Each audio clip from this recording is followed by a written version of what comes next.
Assalamu alaikum everyone. I hope all of you are fine. Can you hear me clearly?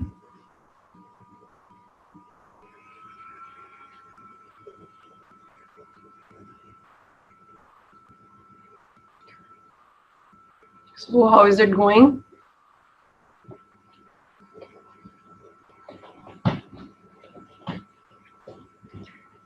I hope you've all revised the previous topics that we've covered so far. Obstructive lung diseases, ARDS, atelectasis. Everything is clear so far. Pneumoconiosis, the one that we've done yesterday.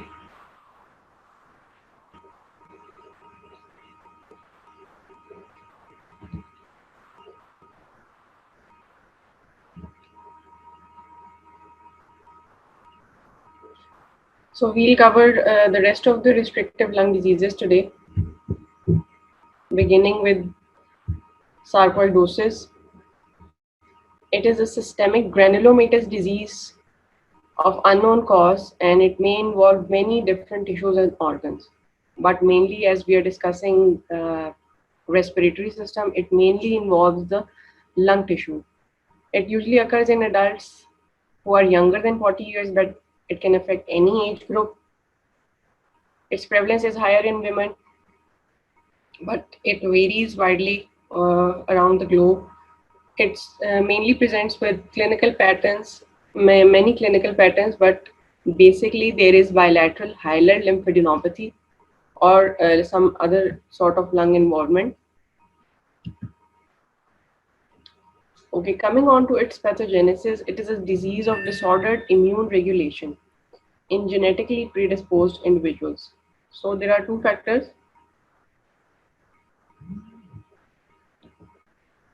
One is there is disordered immune regulation, and the second is genetic predisposition of the patient.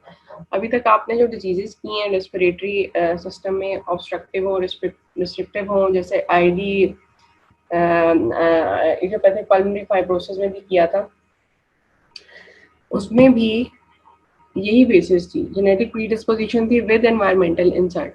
ठीक है. So there are several immune responses, जैसे intraalveolar or interstitial accumulation of CD4 positive T cells, increased expression of T cell derived cytokines such as interleukin 2 and TNF, expression of some cytokines that recruit other T cells, and impaired dendritic cell function. ठीक है जी. Pathogenesis में immune response जो disordered हैं उनमें दो तीन चीज़ें हैं, जिनमें इंट्रा एल्वियोलर या interstitial accumulation of CD4 positive T cells है, increase expression of T cell derived cytokines है जैसे इंटरल्यूकिन 2 और TNF, और एक्सप्रेशन ऑफ साइटोकाइंस जो रिक्रूट करते हैं और टी सेल्स को, and there is impaired dendritic cell function.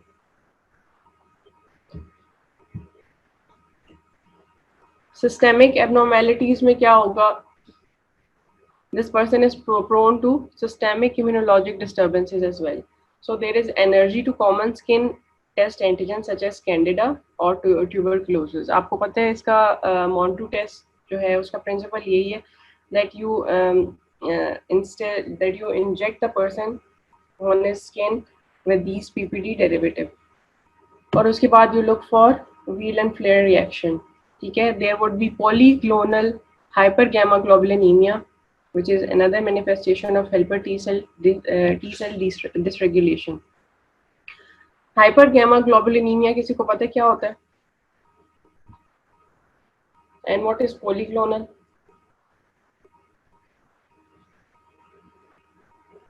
Anybody?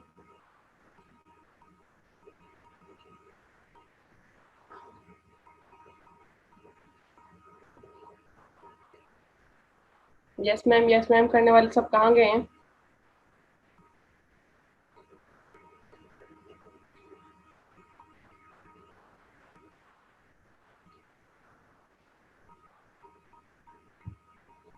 Gamma globulin क्या होता है? बेसिकली एंटीबॉडीज ही है ना. ठीक है. और पॉलीक्लोनल क्या होगा? पॉलीक्लोनल और मोनोक्लोनल में क्या डिफरेंस है?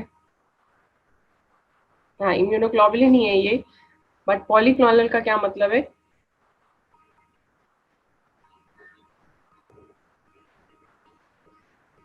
मल्टीपल टाइप्स, हाँ गुड, ठीक है, मल्टीपल सोर्सेज कह लो। अगर मोनोक्लोनल होता तो इसकी ज्यादा बेसिस होती कोई कार्सिनोजेनिक, ठीक है, कोई मेलिग्नेंट। मेलिग्नेंट सेल्स में आपको पता है एक ही तरह के सेल्स होते हैं जिनकी प्रोलिफरेशन ज्यादा होती है और उनसे एक ही तरह की जो है वो एंटीबॉडीज प्रोड्यूस होंगी, ठीक है। मोनोक्लोनल नहीं है यहाँ पर, पॉलीक्लोनल है। इसको, इससे आपको पता चल जाना चाहिए मेलिग्नेंट डिसऑर्डर नहीं है। जैसे कि मोनोक्लोनल जो है एंटीबॉडीज वो किस में रिलीज होती हैं? कोई एक डिसऑर्डर बताओ, आप लोग कर चुके हो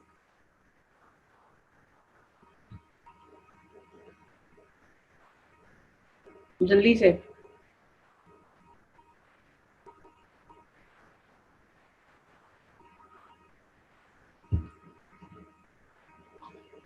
मल्टीपल माइलोमा में होती है, ठीक है। अच्छा जी, जेनेटिक फैक्टर्स में इसमें है जी एच एल ए जीनोटाइप्स जो हैं उनकी म्यूटेशंस हैं, जैसे HLA-A1 और HLA-P8। क्लिनिकली आपको बताया है सबसे ज्यादा लंग इन्वॉल्वमेंट है इसमें। देयर वुड बी लंग्स में चेस्ट फिल्म के ऊपर आपको नजर आएगा बायोलैटरल हाइलर एडिनोपैथी, ठीक है। तो चेस्ट फिल्म के अंदर ये बायोलैटरल हाइलर एडिनोपैथी किस तरह नजर आएगी? जो आपका हाइलम है थोड़ा प्रोमिनेंट सा होगा, उसकी सारी markings may present with peripheral lymphadenopathy, cutaneous lesions, eye involvement, splenomegaly या hepatomegaly। So जो बाकी organs हैं वो हैं आपकी skin, eye, spleen, liver, बाकी lymph nodes। In majority of cases, however, there is insidious onset of respiratory abnormalities or of constitutional signs and symptoms। Constitutional signs and symptoms में वही fever, weight loss और tiredness वगैरह के features होंगे। Involved tissue contains well-formed non-necrotizing granuloma। ये important है चीज, इसमें non-caseating granuloma होता है। Lungs are common site of involvement। Lesions इसकी जो आपकी lung में है present, they are distributed along the lymphatics around bronchi and blood vessels, ठीक है। जो आपकी lymphatics, bronchi और blood vessels के साथ साथ हैं वहां पर ये lesions ज्यादा present हैं। एल्वियोलर लीजन्स भी प्रेजेंट हो सकती हैं, ठीक है, और कुछ केसेस में प्लूरल इन्वॉल्वमेंट भी होती है। Lymph nodes are involved in almost all cases, particularly hilar और मीडियस्टाइनल नोड्स, ठीक है। और इनकी इन्वॉल्वमेंट किस तरह से आपको किस तरह नजर आएंगी? एनलार्ज्ड होंगी, ठीक है। डिस्क्रीट का मतलब है कि एक एक लिम्फ नोड आपको फील हो रहा होगा, दे वोंट बी मेटेड। जैसे आपके मलिग्नेंट कंडीशन में मेटेड लिम्फ नोड्स होती हैं, इकट्ठी जुड़ जाती हैं, यहाँ पर आपको डिस्क्रीटली नजर आएंगी। And sometimes they may be calcified, ठीक है। अदर ऑर्गन्स इन्वॉल्व आपको बता दिया था, eye, liver, spleen, muscles, bone marrow और स्किन, ठीक है। आप लोग ये पिक्चर देखो, थोड़ा सा इसको इनलार्ज कर लें। ये सारे ग्रेनुलोमास हैं, ठीक है, जो राउंड वर्ल्ड नजर आ रहे हैं आपको, और इन ग्रेनुलोमास के अंदर जॉइंट सेल्स हैं, ठीक है। ये तो इस मैग्निफिकेशन पे देखना पॉसिबल नहीं है, बट अगर आप मॉर्फोलॉजी भी लिखोगे उसमें ये लिख देना कि इसमें नजर आएंगे नॉन केजिएटिंग ग्रेनुलोमास। हाँ, एक इसमें चीज़ ये कि जो एपिथेलियम है ये आपको सारा नजर आ रहा है, इससे नीचे हैं सारे granulomas. Is it clear everybody? मैं अकेली तो नहीं बोलती जा रही हूँ, are you guys listening? Bismil, it's very pleasing to see you as well. कहाँ थे आप लोग?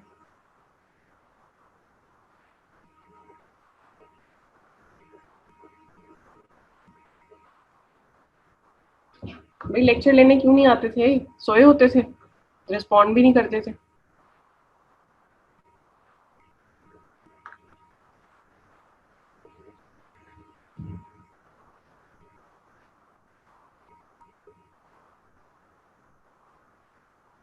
कल ही था मूडल डाउन, हमारा तो लेक्चर्स को स्टार्ट हुआ आज फिफ्थ, आज सिक्स्थ लेक्चर है। और वो लंबा से जो लड़का होता था, क्या नाम था उसका, जो सबसे आगे होता था बैठा हुआ? मुदस्सिर। वो कहाँ है?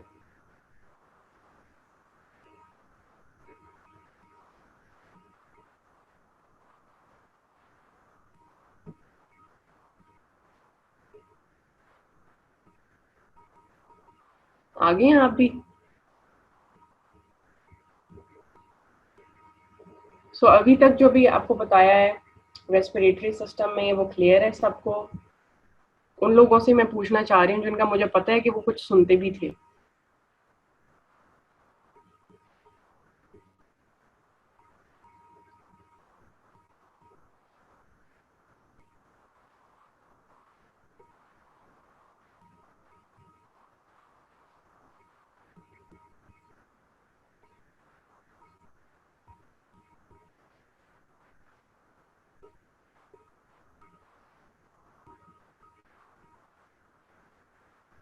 Sometimes I just keep on waiting for your replies. कोई response नहीं आता. I don't know what's the reason. But चलो, let's continue. पिक्चर में आपको मैंने बताया, जो लास्ट पॉइंट था वो ये कि एपिथेलियल जो आपकी लाइनिंग है उससे नीचे नीचे सारे ग्रैन्युलोमास प्रेजेंट हैं, ठीक है। नॉन केजिएटिंग ग्रैन्युलोमास हैं और इनके अंदर फॉरेन बॉडी जाइंट सेल्स हैं, ठीक है। चलो जी, coming on to the next topic, hyper sensitivity pneumonitis. अब ये आप लोग मुझे बताओगे थोड़ा सा, जब हम इसको डिस्कस करेंगे हाइपर सेंसिटिविटी निमोनाइटिस की, कि ये कैसे डिफरेंट है फ्रॉम एजमा, ठीक है जी। इम्यूनोलॉजिकली मीडिएटेड है। It is predominantly interstitial lung disorder caused by intense prolonged exposure to inhaled organic antigens, ठीक है। एक तो ये कि इम्यूनोलॉजिकली मीडिएटेड है, इंटरस्टिशियल लंग डिजीज है, एयरवे इन्वॉल्वमेंट इसमें नहीं है। There is prolonged exposure to inhaled organic antigens, ठीक है। Affected individuals have an abnormal sensitivity to the causative agent, which leads to pathologic changes that primarily involve the alveolar walls. अब ये आपके जो organic antigens हैं ये कौन कौन से हैं? These are organic dust containing antigens made up of spores of thermophilic bacteria, fungi, animal proteins और bacterial products. So सारी फंगाई और बैक्टीरिया या एनिमल्स की ही प्रोडक्ट्स हैं, विच मेक्स देम ऑर्गेनिक। इनमें डिजीजेस कौन कौन से आ जाते हैं? Farmers lung, pigeon breeders lung या ह्यूमिडिफायर और एयर कंडीशनर लंग, ठीक है। बेसिकली ह्यूमिडिफायर या एयर कंडीशनर लंग में आपके फंगाई होते हैं that evoke this hypersensitivity. Pathogenesis में hypersensitivity pneumonitis is immunologically mediated. Acute phase shows increased level of pro-inflammatory cytokines, chemokines such as macrophage inflammatory protein 1 alpha and interleukin 8. So इसमें pro-inflammatory cytokines chemokines कौन से हैं? Macrophage inflammatory protein 1 alpha and interleukin 8. ये important आपका MCQ point भी है।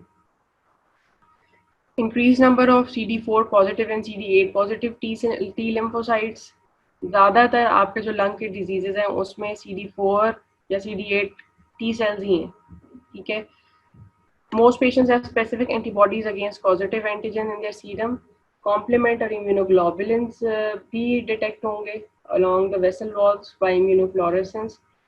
There is presence of non-caseating granuloma in 2/3 of patients, suggesting that T cell mediated type 4 hypersensitivity is implicated in the pathogenesis, ठीक है। So hypersensitivity pneumonitis की pathogenesis में हमें क्या क्या पॉइंट्स नजर आए? There is increase level of pro inflammatory chemokines, जिसमें दो हैं, macrophage inflammatory protein 1 alpha and interleukin 8, increased number of CD8 and CD4 positive T cells, कुछ एंटीबॉडी फॉर्मेशन भी इसमें होती है जो specific against the positive agent. Complement and immunoglobulin भी रेज्ड होंगे, ठीक है, and they may be detected via immunofluorescence. And if you see the histopathological stain, then you would identify non-caseating granulomas in 2/3 of patients, ठीक है। And there may be implication of type 4 hypersensitivity, which is T cell mediated in its pathogenesis.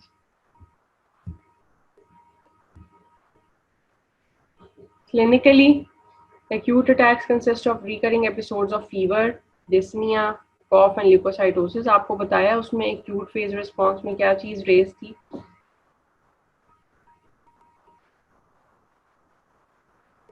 इसकी acute phase response में क्या चीज थी raised?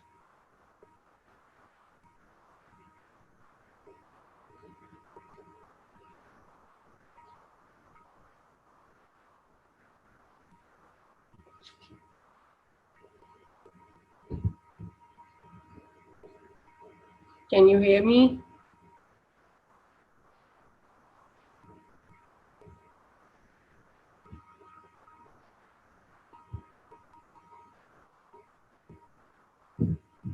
Hello?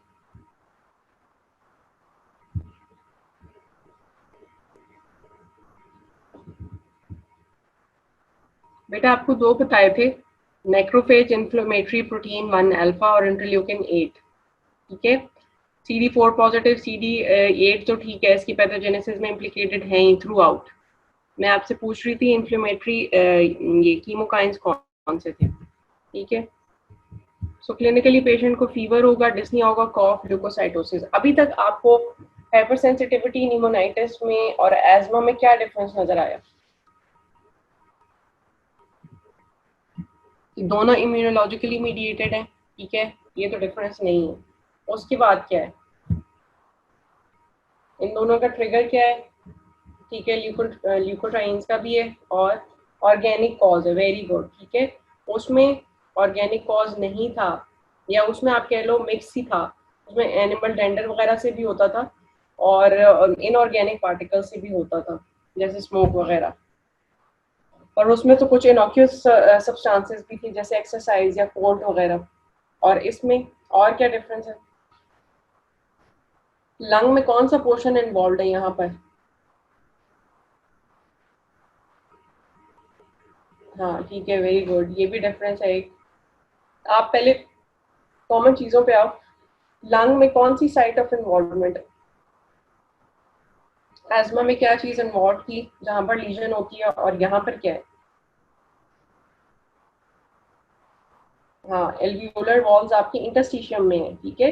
सो आपकी hypersensitivity pneumonitis में lesions is basically in the alveoli, alveolar wall या interstitium. और जो आपका एस्मा है उसमें एयरवे इन्वॉल्वमेंट है, वेरी गुड, ठीक है।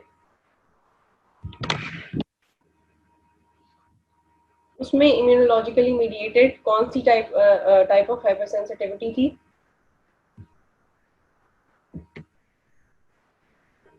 Type 1, very good, very good. So इसका मतलब है कि हम आगे चल सकते हैं, कुछ ना कुछ तो आप लोगों को आई है। अच्छा, इसमें आपका इंटरस्टिशियम इन्वॉल्व है, तो इसी में ही इन्फिल्ट्रेट्स प्रेजेंट होंगे, ठीक है। और वो इन्फिल्ट्रेट्स आपको चेस्ट रेडियोग्राफ में नजर आएंगे। Pulmonary function test will show acute restrictive disorder। restrictive क्यों शो करेगा? क्योंकि जाहिर है आपकी इन्फ्लेमेशन सारी जो है आपके इंटरस्टिशियम में है, वहीं पे इसकी फाइब्रोसिस वगैरह भी होगी, और यही फाइब्रोसिस लिमिट करेगी लंग एक्सपेंशन को, and this would ultimately show a restrictive disorder on pulmonary function tests. Symptoms usually appear 4 to 6 hours after exposure and may last for 12 hours to several days. Okay. If exposure is continuous and protracted, a chronic form of disease supervenes, leading to progressive respiratory failure.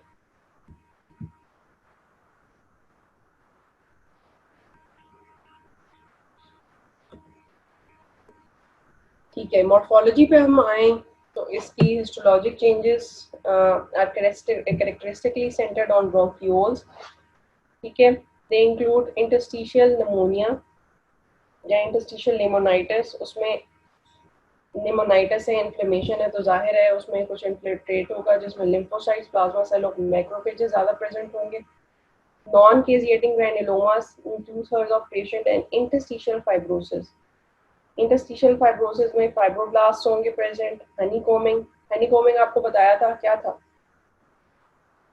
और obliterative bronchiolitis इसलिए होगा क्योंकि repeat आपका ये जो सारा interstitium है, जब इसकी फाइब्रोसिस होगी तो जो इसकी वॉल्स हैं ब्रोंकाई की जो ओपन होती हैं, जो ओपनिंग है इसकी विद इन द इंटरस्टिशियम, वो भी ऑब्लिटरेट हो जाएंगी, ठीक है। एंड स्टेज में होती है और इसमें मॉर्फोलॉजिकली क्या होता है, कुछ सिस्टिक स्पेसेस बन जाती हैं due to damage of alveoli, and these spaces are lined by these epithelial cells, ठीक है।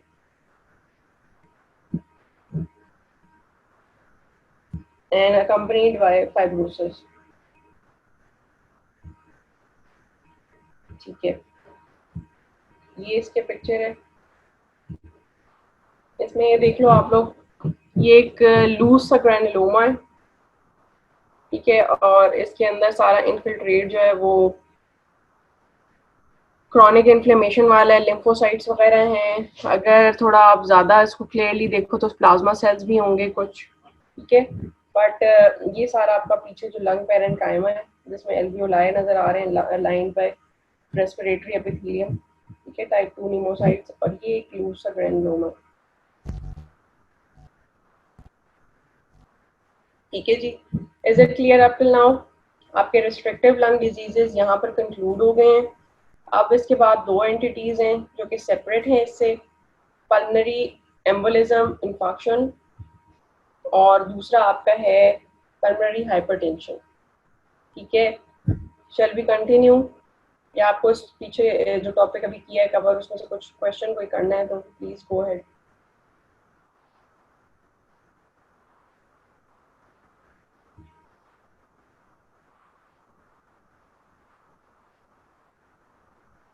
Shall be continue?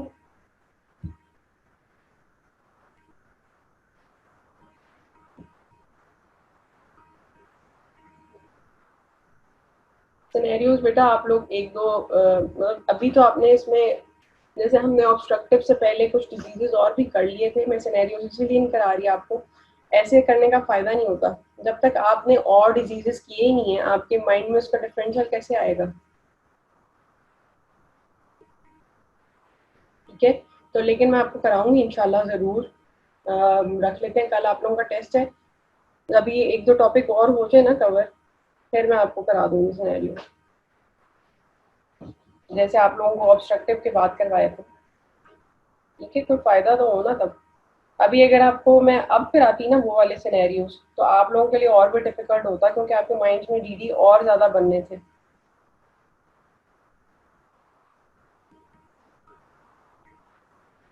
चलो ठीक है। आप पल्मोनरी एम्बोलिज्म और इन्फेक्शन को आप लोगों ने ये नहीं समझना कि रिस्ट्रिक्टिव लंग डिजीजेस के अंडर फॉल करते हैं, okay, these are separate entities. Pulmonary embolism is an important cause of morbidity and mortality. आप लोगों को पता होगा पल्मोनरी एम्बोलिज्म, कभी कोई शायद लेक्चर हुआ हो मेडिसिन का भी, जो पेशेंट्स बेड रिडन होते हैं उनमें, और सबसे ज़्यादा तो बेड रिडन जो पेशेंट्स हैं किसी भी वजह से हो, कोई फ्रैक्चर है या कोई पोस्ट ऑपरेटिव स्टेट है, उन लोगों में पल्मोनरी एम्बोलिज्म बहुत कॉमन होते हैं, ठीक है। और ये क्यों उन लोगों में ज़्यादा कॉमन है, क्योंकि ये आते कहाँ से हैं, सोर्स क्या है, वाई हम क्यों कह देते हैं कि जी जो बेड रिडन है, जो चल फिर नहीं रहे, उन लोगों में ये ज़्यादा हो जाते हैं, वाई? बिकॉज दीज एम्बुलाई दे बेटा स्लगिश ब्लड फ्लो नहीं कह सकते आप। एम्बुलेंस जो है प्राइमरीली लंग के अंदर तो नहीं बन रहा, ये कहीं से आ रहा है, ठीक है। बनता तो थ्रोम्बस है उस साइड पे, ये एम्बुलेंस है, एम्बुलेंस का कोई ओरिजिन होना चाहिए। हाँ वेरी गुड, वेन्स, कौन सी veins? Deep veins of the legs, ठीक है। इसीलिए वो पेशेंट जो एम्बुलेट नहीं कर रहे होते, ऑन एम्बुलेशन बड़े अरसे से, समझो एक पेशेंट जैसे सिनेरियो इसका इस तरह से होता है कि एक पेशेंट बेड रिडन है, ठीक है, कोई मेजर सर्जरी हुई है उसकी कुछ, ठीक है, बट एक इंस्टेंस में इस तरह हुआ कि पेशेंट ने थोड़ा एम्बुलेट किया, थोड़ा चला फिरा वो किसी भी वजह से, ठीक है। ऑन एम्बुलेशन ये जो आपके थ्रोम्बाई डिस्लॉज होके एम्बुलेंस जाता है सीधा आपके लंग्स में, ठीक है, पल्मोनरी वेस्कुलेचर में। सो अगर तो एम्बुलेंस बहुत लार्ज है तो इंस्टेंटेनियसली पेशेंट की डेथ भी हो जाती है, बट अगर स्मॉलर एम्बुलाएँ हैं, ठीक है, ये लॉन्च कर जाते हैं वहाँ पर और आहिस्ता आहिस्ता ये फ्लूट करते हैं उन वेन्स को, आर्टरीज को, सॉरी।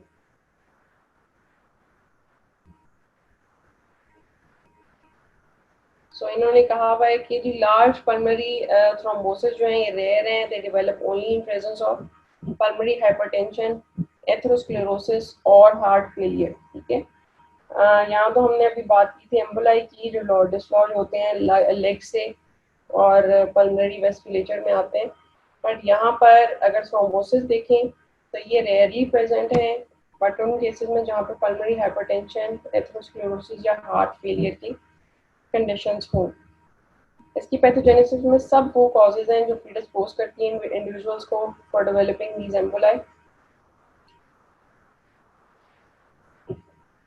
इनको हम थ्रोम्बोफिलिया भी कहते हैं। Patients with cardiac arrest, cancer, or those who have been immobilized for several days or weeks, ठीक है, those with hip fractures, those having some hypercoagulable state, या वो कोई प्राइमरी हाइपरकोगुलेबल स्टेट है। प्राइमरी हाइपरकोगुलेबल स्टेट वो होती है जो डायरेक्टली आपके क्लॉटिंग फैक्टर्स एसोसिएटेड है, ठीक है, जैसे फैक्टर 5 लेटेन या प्रोथ्रोम्बिन म्यूटेशंस या एंटीफॉस्फोलिपिड सिंड्रोम। और सेकेंडरी आपकी वो हैं जो कि किसी सिस्टेमिक कॉज या कोई अदर कॉज की वजह से हाइपरकोगुलेबिलिटी कॉज करती हैं, जैसे obesity, recent surgery, cancer, OCP use, pregnancy etcetera.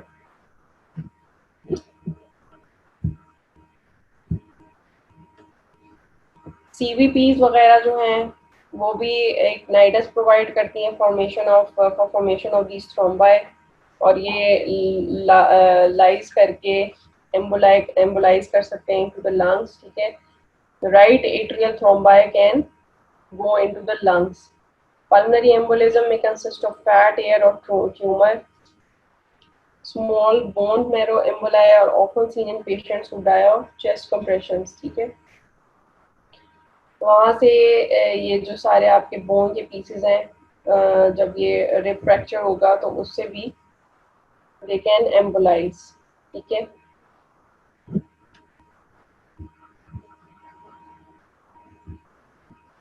पैथोफिजियोलॉजिक response इसमें क्या है और किस पे डिपेंड करेगा? On to the extent to which pulmonary artery blood flow is obstructed, ठीक है। ये कितना बड़ा आपका साइज ऑफ एम्बुलेंस है, on the size of the fluid vessel, बड़ी वेसल है, छोटा एम्बुलेंस है तो जाहिर है उसमें इतनी ऑब्स्ट्रक्शन नहीं होगी, and the cardiovascular health of the patient. Emboli के इफेक्ट्स क्या हैं? देयर में भी रेस्पिरेटरी कॉम्प्रोमाइज। हो रेस्पिरेटरी कॉम्प्रोमाइज क्यों है? क्योंकि non perfused but ventilated segment present होगा लंग्स में, ठीक है। और हीमोडायनेमिक कॉम्प्रोमाइज किस तरह हो रहा है? क्योंकि जाहिर है वहाँ पर रेजिस्टेंस है, पल्मरी ब्लड फ्लो ही नहीं होगा ड्यू टू एम्बोलिक ऑब्स्ट्रक्शन। ये रेस्पिरेटरी कॉम्प्रोमाइज और वेंटिलेटरी या सॉरी वेंटिलेटरी कॉम्प्रोमाइज और हीमोडायनेमिक कॉम्प्रोमाइज जरूरी है आप लोगों के लिए, ठीक है। समझ में आ गया ये?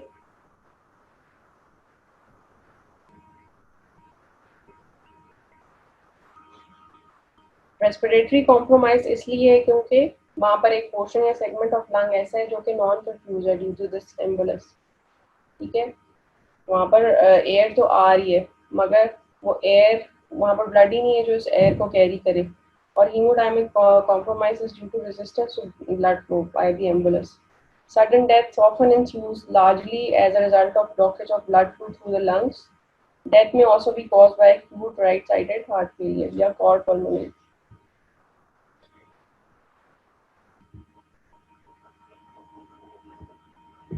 ये आपको पता होना चाहिए कि जब लंग्स में ऑब्स्ट्रक्शन है, involvement of their is obstruction of blood flow through the lungs, तो आपका हमेशा राइट साइडेड हार्ट फेलियर होगा, ठीक है।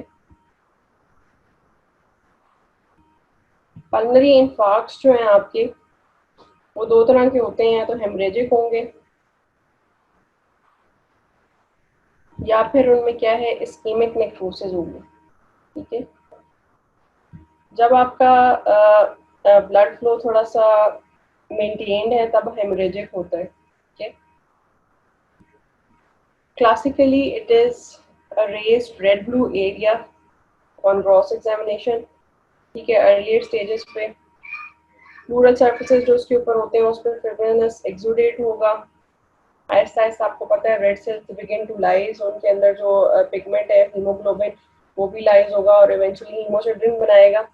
सो पहले तो रेड ब्लू कलर का था ये एरिया, फिर अल्टीमेटली जो है पेल हो जाएगा थोड़ा, और अल्टीमेटली इसमें आपकी फाइब्रोब्लास्ट प्रोलिफरेशन की वजह से फाइब्रस रिप्लेसमेंट हो जाएगी और ये स्कार जो इसके बनता है वो थोड़ा सा कॉन्ट्रैक्ट हो जाएगा, ठीक है। Hemorrhagic areas show ischemic necrosis of the alveolar walls, bronchioles and vessels. Hemorrhagic area पे ischemic necrosis क्यों है? क्योंकि ये poorly perfused area है, ठीक है। सो जो वहाँ पर सारा आपका पैरेन्काइमा है लंग का वो भी डिस्ट्रॉय होगा, नेक्रोज हो जाएगा। इसके अलावा bronchioles और vessels भी। If the infarct is caused by an infected embolus, neutrophilic inflammatory reaction can be intense. Normal cases में आपका यहाँ पर कोई इन्फिल्ट्रेट नहीं होता, मगर if the ambulance is infected तो वहाँ पर न्यूट्रोफिलिक इन्फिल्ट्रेट भी प्रेजेंट होगा, ठीक है। क्लासिकली अगर आप लोग देखो तो ये जो भी इन्फार्क्ट्स हैं हेमरेजिक वो वेज शेप्ड होते हैं, ठीक है, और इनकी जो एपेक्स है वो बेस की तरफ होगी, ठीक है।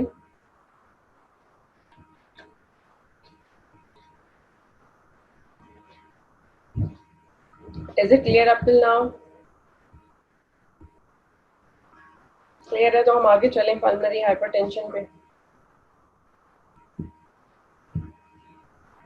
ठीक है जी। Pulmonary hypertension is defined as a mean artery pressure greater than or equal to 25 millimeters of mercury at rest, ठीक है। WHO ने क्लासिफाई किया आपकी पल्मोनरी हाइपरटेंशन को 5 ग्रुप्स में। पहला ग्रुप वो है जिसमें पल्मोनरी आर्टीरियल हाइपरटेंशन है। ये आर्टीरियल हाइपरटेंशन आपकी क्यों होगी? Due to a group of disorders that involve small pulmonary muscular arteries, ठीक है। दूसरा आपका आ जाता है which is secondary to left heart failure. तीसरे हैं आपके pulmonary hypertension stemming from lung, parenchymal diseases और हाइपोक्सीमिया।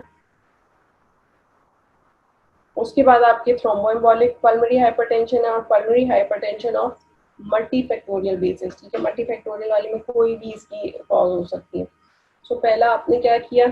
पल्मोनरी आर्टीरियल हाइपरटेंशन जिसमें इन्वॉल्वमेंट थी आपकी स्मॉल पल्मोनरी मस्कुलर आर्टरीज की। फिर था pulmonary hypertension which is secondary to left heart failure. फिर आपका था pulmonary hypertension stemming from lung parenchymal disease और हाइपोक्सीमिया, ठीक है। इनकी डिटेल्स हम आगे करेंगे कि कौन कौन से डिसऑर्डर्स इनमें फॉल करते हैं। फिर है थ्रोम्बोएम्बोलिक पल्मोनरी हाइपरटेंशन और lastly pulmonary hypertension of multifactorial basis. Pulmonary hypertension has diverse causes, most frequently associated with structural cardiopulmonary conditions that increase pulmonary blood flow, pulmonary vascular resistance और left heart resistance to blood flow। आगे हम causes करेंगे जिसमें आपको पता चलेगा ये left heart resistance और blood flow क्यों होगा या pulmonary vasculature में resistance क्यों आएगी, ठीक है। So chronic obstructive या interstitial lung diseases में क्या हो रहा है? These diseases obliterate alveolar capillaries, increasing pulmonary resistance to blood flow and secondary pulmonary blood pressure, ठीक है। Obstructive lung diseases या interstitial lung diseases में आपको पता है क्या होता है, आपकी alveolar capillaries जो हैं वो कंप्रेस हो रही होती हैं, उनसे blood flow resistance से जाएगा। जब there is resistance to blood flow ये back pressure provide करेगी, ठीक है, and this would ultimately lead to increased blood pressure of the pulmonary vasculature, ठीक है। Acquired congenital heart diseases में इन्होंने mitral stenosis की एग्जांपल दी है। जब आपका mitral valve, आप मुझे बताओ कि कहाँ पर प्रेजेंट होता है? इन दोनों चीजों के दरमियान, हार्ट के कौन से चेम्बर्स के दरमियान होगा? लेफ्ट पे होता है, ठीक है। चेम्बर्स कौन कौन से हैं? लेफ्ट, बिटवीन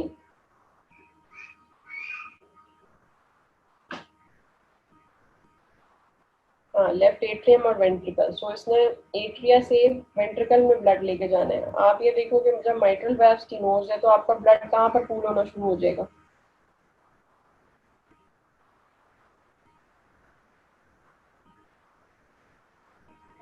एट्रियम में। So this would lead to enlargement of this atrium, वहां पर प्रेशर इतना बिल्डअप होगा और अल्टीमेटली बैक प्रेशर जाएगा आपके लंग्स के ऊपर, ठीक है। This can raise the pulmonary vascular hyper, lead to pulmonary vascular hypertension, ठीक है। आगे हम कॉजेज देखो तो recurrent thromboemboli may cause pulmonary hypertension by reducing the functional cross-sectional area।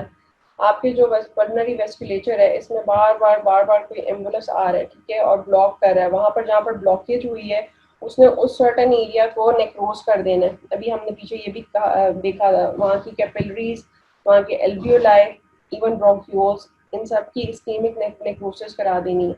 सो आपके यहाँ पर जो पल्मनरी वेस्कुलर फ्लो के लिए सरफेस एरिया है वो बहुत रिड्यूस हो जाता है, ठीक है, विद रिपीटेड थ्रोम्बोएम्बोलिक इवेंट्स। कुछ ऑटो इम्यून डिजीजेज हैं, सबसे ज़्यादा कॉमनली तो सिस्टेमिक स्क्लेरोसिस है, उसमें भी ये आपका लंग इंटरस्टिशन जो है इसमें रेजिस्टेंस टू ब्लड फ्लो होगी and would lead to pulmonary hypertension.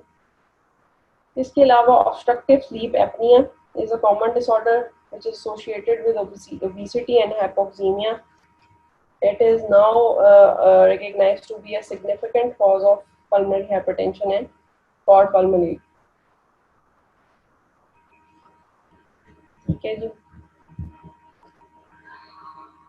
आपकी जो पल्मनरी हाइपरटेंशन है वो सिस्टेमिक हाइपरटेंशन की तरह ना दोनों तरह की होती है, प्राइमरी भी होती है जिसको इडियोपैथिक भी कहते हैं और कुछ सेकेंडरी बेसिस भी होगी। सेकेंडरी वाले कॉजेज तो ये सारे हमने देख लिए हैं। इडियोपैथिक पल्मनरी हाइपरटेंशन जो है उसको प्राइमरी भी कहते हैं, उसकी जेनेटिक बेसिस है, ठीक है, and it is sometimes inherited in families as an autosomal dominant trait. Within these families, there is incomplete penetrance and only 10 to 20% of family members actually develop over disease. इसका मतलब ये है कि जिन लोगों में भी ये प्रीडिस्पोजिशन है जरूरी नहीं है कि उसके सारे इंडिविजुअल्स ही ये पल्मनरी आर्टेरियल हाइपरटेंशन या प्राइमरी पल्मनरी हाइपरटेंशन डेवलप करें, ठीक है। म्यूटेशंस ही होनी चाहिए अगर फेमिलियल कॉज है तो। यहाँ पर जो इन्होंने म्यूटेशन डिटेक्ट की है वो bone morphogenetic protein receptor type 2 है, BMPR2 जिसे कहते हैं, ठीक है। सो ये जीन क्या करेगी, जो इसका इनकोडिंग प्रोटीन है, it leads to dysfunction and proliferation of endothelial cells and vascular smooth muscle cells, ठीक है। Dysfunction and proliferation of endothelial cells and vascular smooth muscle cells. अब जैसे कि उन्होंने बताया था कि इस जीन में इनकम्प्लीट पेनिट्रेंस है। सो यहाँ पर जेनेटिक के साथ साथ कुछ एनवायरमेंटल ट्रिगर्स भी होने चाहिए जो प्रीडिस्पोज करें इंडिविजुअल्स को। सो यहाँ पर इन्होंने एक पिक्चर भी दी है और 2 हिट मॉडल प्रपोज किया, ठीक है। BMPR2 लोकस है, इस DNA के ऊपर कोई जीन्स जो BMPR2 लोकस की जीन्स है उनकी म्यूटेशन हो गई है। So ये with certain environmental or modified genes would lead to ultimately pulmonary vascular thickening and occlusion। यहाँ आप देख रहे हो क्या क्या इवेंट्स हैं इसमें जो मॉर्फोलॉजिकली अगर आप देखो पल्मनरी हाइपरटेंशन में तो जो लीजन्स होती हैं उसमें मीडियल हाइपरट्रोफी होती है और इंटरवल थिकनिंग है, ठीक है। सो ये जो स्ट्रक्चरल चेंजेस आएंगे this would ultimately lead to pulmonary hypertension, ठीक है।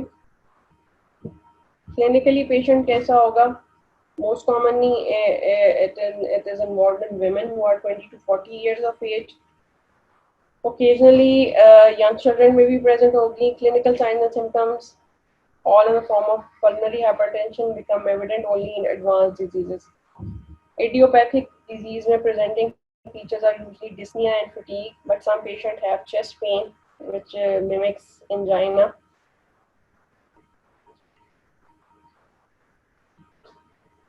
Respiratory distress cyanosis और right ventricular hypertrophy हो जाएगी इसमें। इसमें right ventricular hypertrophy क्यों हो रही है जी?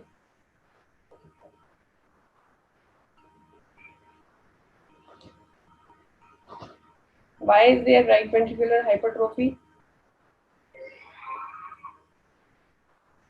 ठीक है, पल्मोनरी प्रेशर की वजह से जो आपके राइट वेंट्रिकल पे ही आ रहा है, ठीक है।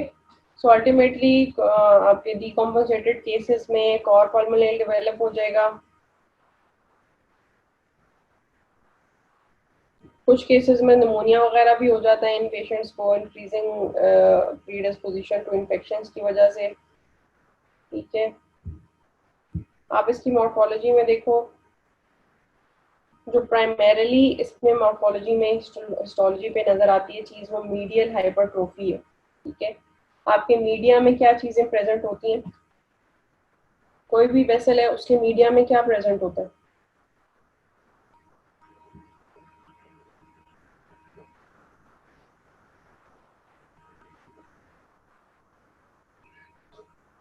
मसल, ठीक है। तो इस मसल की हाइपरट्रोफी होगी। जितना मसल हाइपरट्रोफीड है उतनी इसका ल्यूमेन जो है वो, ठीक है, वेरी गुड, मसल ही होता है, स्मूथ मसल। मसल जितना हाइपरट्रोफी होगा उतना ही आपका वेसल ल्यूमेन अक्लूड होता जाएगा, ठीक है। कुछ एथेरोस्क्लेरोसिस और राइट वेंट्रिकुलर हाइपरट्रोफी में भी ये चीजें नजर आएंगी। Vessel changes can involve entire arterial tree from the main pulmonary arteries down to the arterioles तक. In most severe cases, atheromatous deposit form in the pulmonary artery. जहाँ भी किसी भी वेस्कुलेचर में डिस्टर्ब ब्लड फ्लो है, turbulent blood flow है, वो artery या वो vein is prone of formation of atheromatous deposits, ठीक है।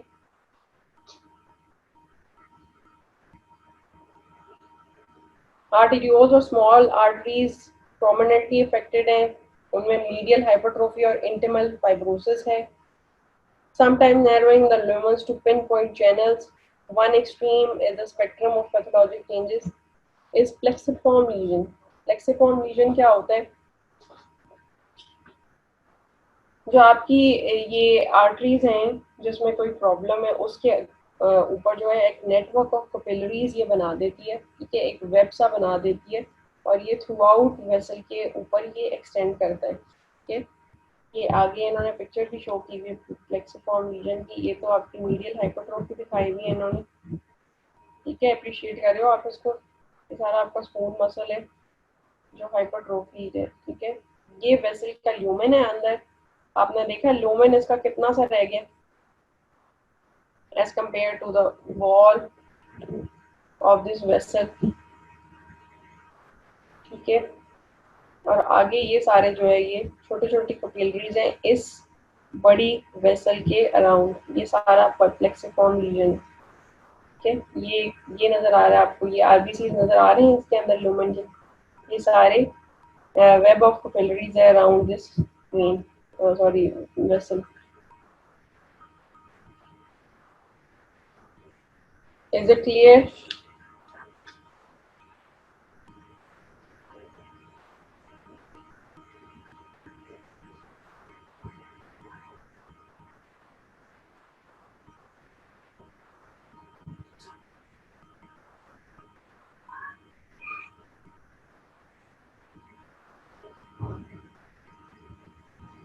ठीक है जी। ये वाले जो चेंजेस है प्लेक्सिफॉर्म और ये जो मीडियल हाइपरट्रोफी वगैरह है, ये आपके कॉमन है ज़्यादा स्मॉलर आर्टरीज या आर्टरीओल्स में, ठीक है। जो बिगर चेंजेस हैं, बिगर आपकी वेसल्स हैं, उनमें एथ्रोमा फॉर्मेशन वगैरह ज़्यादा कॉमन होती है, ठीक है। It is just for your knowledge. आप कोई क्वेश्चन है आप लोगों का तो आप लोग पूछ लें, अभी वी स्टिल हैव 10 मिनट्स और सो।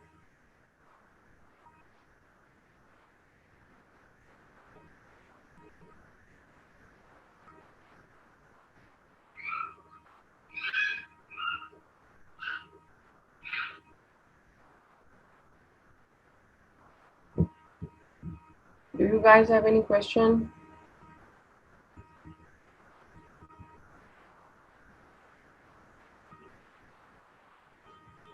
आप लोगों ने सार्कोइडोसिस के सिनेरियो का कहा था, आई ट्राई कि जब हमारा हो जो भी नेक्स्ट सेक्शन जिसमें मैंने कराना है आपको, नेक्स्ट आपका जो होगा टॉपिक आपके इसमें रेस्पिरेटरी सिस्टम में नेक्स्ट आपके जो है इन्फेक्शंस हैं। इन्फेक्शंस में नमोनिया और टीबी है। टीबी तो आप लोग पहले कर चुके हो थर्ड ईयर में। It would be a revision. ठीक है, I would like all of you to participate as well, क्योंकि आप लोगों ने पहले किया हुआ है टीबी की पैथोजेनेसिस वगैरह सारा डायग्नोसिस उसकी। तो जब हम ये आपके इन्फेक्शंस कंप्लीट कर लेंगे तब आपको एक सेट ऑफ सिनेरियोस करा दूंगी मैं। ठीक है,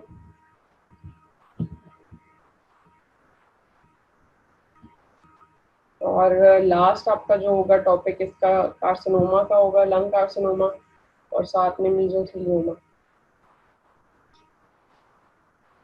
आप लोगों को ये जो लंग का टॉपिक है इजी लगा है या डिफिकल्ट लगा है?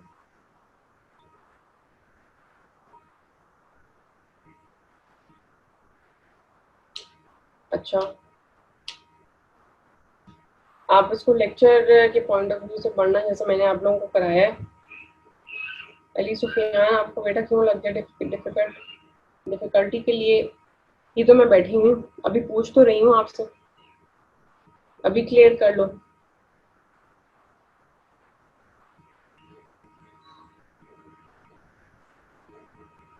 आप लोग बेटा इसको इजी बना के पढ़ोगे तो इजी होगा।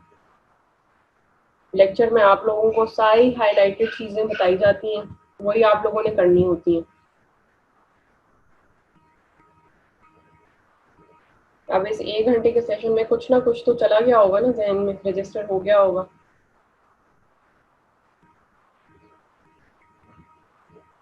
इसको आप लोग एक दफा बस रिवाइज करो बुक से तो आपको क्लियर होगा।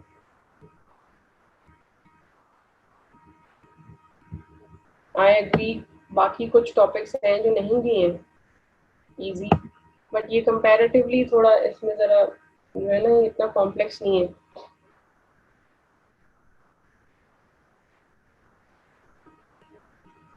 हाँ जी, आई नो सिलेबस तो आपका है ज़्यादा, मगर आप एक एक आप अपने पहले अपने लिए छोटे छोटे गोल सेट किया करो।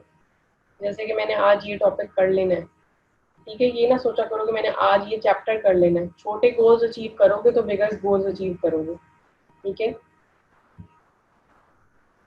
और अपना यूएचएस के सिलेबस के अकॉर्डिंग पढ़ा करो आप लोग। तो ये रॉबिन जो है आपका पूरा सिलेबस नहीं है, आप यूएचएस के सिलेबस के अकॉर्डिंग पढ़ो।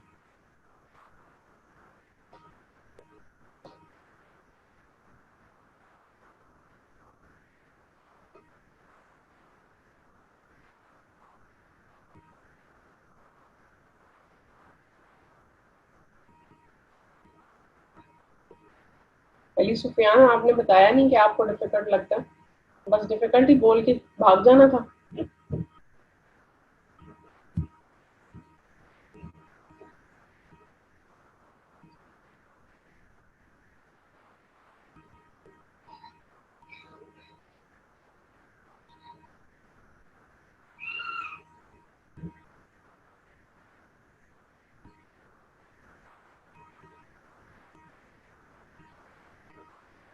ये जितने लोग भी हैं इसमें पार्टिसिपेंट नजर आ रहे, तो सब लोग लेक्चर सुन रहे होते हैं या बस बैठे होते हैं? और 2 लोग हैं जो यस मैम करने के लिए बैठे होते हैं। हर लेक्चर में आप लोगों ने बारियां तो नहीं लगाई हुई?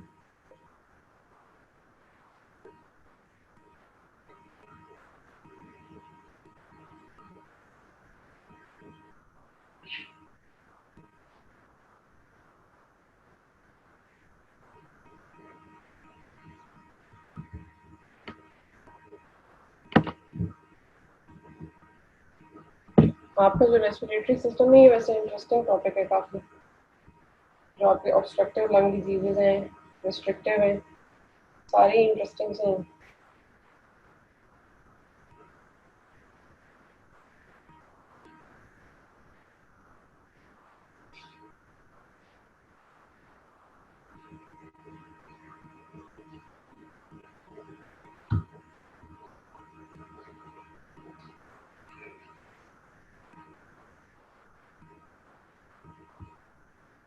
आपको पेपर में डायग्नोज करने में मुश्किल नहीं होगा अगर आपने लेक्चर सुना हुआ है, अगर आपने क्लिनिकल फीचर्स अच्छे से किए हैं।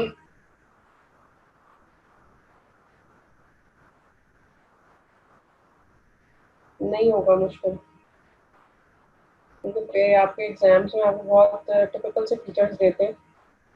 हाँ इंशाल्लाह। लेकिन मॉर्फोलॉजी से की पॉइंट्स बनाया करो आप लोग, सिर्फ की पॉइंट्स, इतना ज़्यादा कभी भी नहीं याद रहेगा। एक तो ये कि आपको उसका बेसिक अगर मैकेनिज्म पता है, पैथोजेनेसिस पता है, तो आपको पता होना चाहिए कि इसकी मॉर्फोलॉजी में क्या आएगा। और की पॉइंट्स बनाया करो, उसको साइड पे लिख लिया करो, या अपने नोट्स बना लो करो मॉर्फोलॉजी के छोटे छोटे पॉइंट्स में, ठीक है, तो वो भी याद करो। मैं ये नहीं आपको कहूँगी कि हर चीज़ की मॉर्फोलॉजी आपने करनी है, ठीक है। आपको लेक्चर्स में अंदाज़ा हो जाता होगा कि किसकी मॉर्फोलॉजी ज़्यादा इम्पोर्टेंट है एग्जाम वाइज, पर इसका मतलब ये नहीं कि सारी मॉर्फोलॉजी छोड़ दो।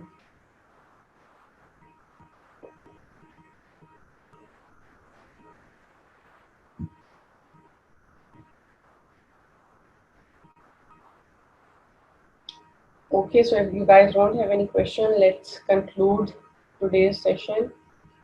Thank you very much. Allah Hafiz, and good luck for your test.